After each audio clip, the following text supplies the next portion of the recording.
Most business owners waste money on marketing because they miss one important step.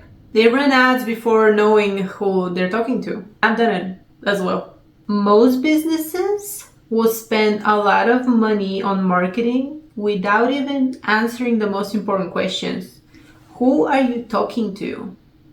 You can't just be running a marketing ad without even knowing who your customer is. If you're talking to everybody, you're reaching nobody. That's a fact. I'm sure you've heard it everywhere. Everybody talks about it. It must be true. Why does it matter? When you don't know who your client is, your messaging becomes vague, becomes general. You spend a lot of money on marketing, it just doesn't convert. You feel like marketing doesn't work. You attract the wrong people. It's very easy to start a business and say, oh, my client is whoever wants to buy my service. I'm just starting out. Why should I have a specific niche when all I want to do is get some business?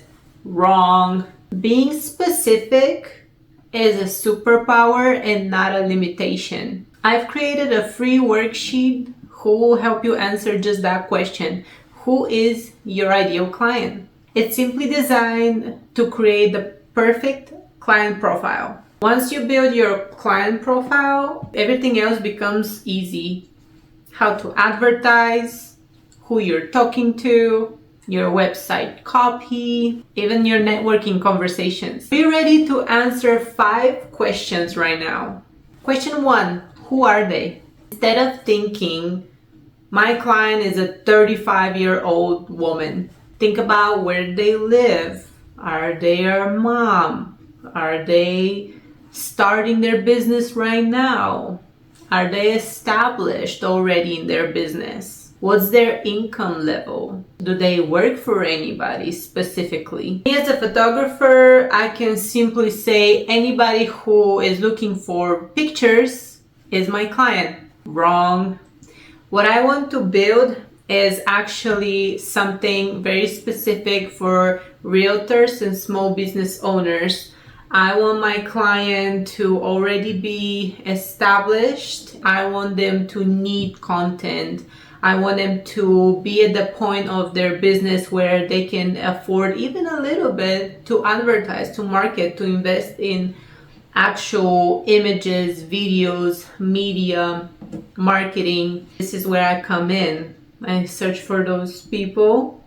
Hopefully they can find me. This is gonna be my client. Now, I've done family portraits for a long time. I still do.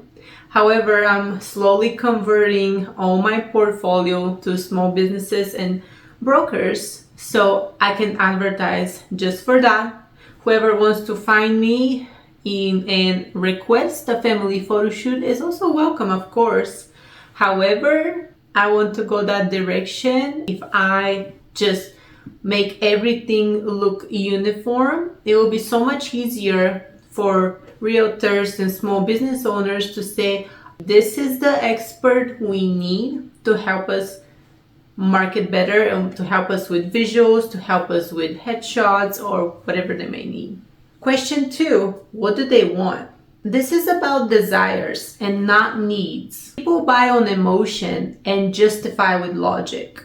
Does success look for them? What are the goals they're trying to achieve? What particularly are they seeing in your portfolio that will attract them and they can see themselves as, if I hire this person, then my life can look like this, then my product can look like this, then my outcome will look exactly like this. This is what you want to really discover. If I want to make realtors look the best they can possibly look and showcase their property in the best lighting and the best angle and help them sell, that's it. My job is done. If I show them that I've successfully done that in my content, they're very likely to hire me time and again, or new agents are very likely to find me and want the same result, so they will want to work with me.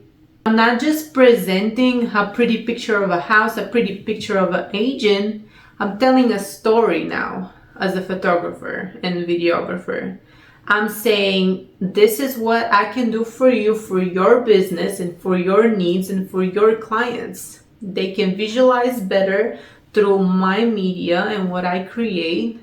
Also showcase you in a great lighting to tell them details about the property and document that, so they don't have to necessarily always just call you. They can get a sneak peek of that property, maybe some details on social media, then make the call and get even more information. Question 3, what are they afraid of? This is the most powerful question. What keeps them up at night? Fear often motivates action more than desire. I know this sounds kind of silly.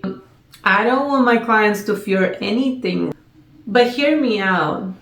As a photographer, if I have a client who doesn't want to look unprofessional online, that's their fear. They come to me so I can solve that fear, so I can help them look professional online. They don't have to worry about it anymore. They might have a fear of actually losing money on photographer, when I can always showcase behind the scenes, I can showcase before and after, I can showcase my whole work process and what I can provide, some similar results. They'll see, oh, she can make so-and-so look great, she can make me look great. Question 4, where do they hang out? This is very sneaky because this took me a while to figure out for some reason. Where would my client hang out? Would be social events, would be coffee shops, would it be even women going to Pilates? But mostly there is a place that your potential client will hang out more than other places. What I'm saying here is you don't have to be everywhere. For example, my ideal client is not all that much on Facebook, from what I'm finding at least. You can prove me wrong in the comments. But the people who are looking for a photographer on Facebook very often don't have the budget to get my services. They are just on Facebook to look for the best price for their buck, which nothing wrong with that. That's perfectly fine. Most what I'm finding is if somebody is looking for a photo shoot on Facebook, they're very often, not always, very often looking to get a list of photographers offering their services, and they pick and choose what budget they can fit in. Best price for the best quality. Of course, anybody that shops around will also compare on other platforms. Again, per my findings, Facebook shoppers are just looking for the cheapest. That's my opinion. For me, I can look on Instagram, I can look on LinkedIn. LinkedIn has many business professionals and many realtors who have their profiles and contact information very often. I can directly reach out in a professional manner. They can see if my services fit their budget or not. At least I can show them exactly what I can offer. Question number 5. What objections do they have? Every client has reasons not to buy. Of course. It's too expensive, they need to think about it, I can do it myself. We all have our reasons. Every time you get a solicitor, I'm sure you go through all those same things. I don't have the money right now, I need to think about it, so on and so forth. That's completely normal. Now, a lot of those objectives you can always answer ahead of time, either on your website or in your content even. If it's too expensive, what all goes into the price?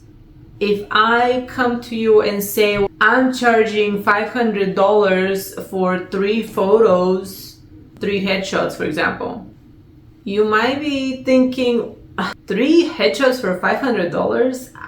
I can just snap a selfie myself, thank you very much. If I tell you that those are detailed, blemishes are removed, wrinkles are removed, you have custom backgrounds, you have the best lighting for you, obviously, great quality that you can print out even on a billboard if you wanted to, for advertising, so on and so forth, that price might start making more sense. There's obviously a lot more things that we can add depending on what the client wants. If they just need one headshots for LinkedIn, maybe the price won't be like that. If you find what the client wants, needs, and explain to them what will be best, and maybe upsell, do one photo shoot now, don't only have LinkedIn image, you can make a real human-sized poster of the photos I provide from this session. We'll make sure we have that quality for you. You can use them on the website, you can make them on posters, you can make them on flyers. It all makes sense, it all starts to make sense to them. Also, the most popular, what so-and-so is spending on a specific project. Every time a person compares themselves to somebody who they want to potentially look like or get their results, then they're more likely to want to get that same product. And maybe they'll be more likely to accept the pricing you give them if it makes sense to them. If you completed the worksheet, now you have a description of who your ideal client is, what they want, what they're afraid of, where they spend time, what objectives do they have. That's your ideal client profile. You should use this every time you create a piece of content, either for social media or ads or website copy. Think about it. I'm talking directly to that person, nobody else. Not a random person on the street that is stay-at-home mom, not a random person on the street who is working in Chipotle. That's just not the client. Now, if that worker at Chipotle wants to start a business, we can talk about it. If that stay-at-home mom wants to do a side hustle, we can talk about it. Until then, those are not my clients. Now I want to hear from you. Who's your ideal client? What are you trying to accomplish? What is your service? Talk to me a little bit about it in the comments below. I love reading comments, and I do want to build my whole community about like-minded people who love to chat about marketing, who love to figure out ways to post on social media and reach their ideal clients. Don't forget to download that worksheet who help you actually build your ideal client. There's a lot more details in that worksheet, so go ahead and click the link below and download. Let me know what you think. Was that useful for you? Is this something more you want to see from me? But per usual, it was a pleasure. See you in the next video. Bye.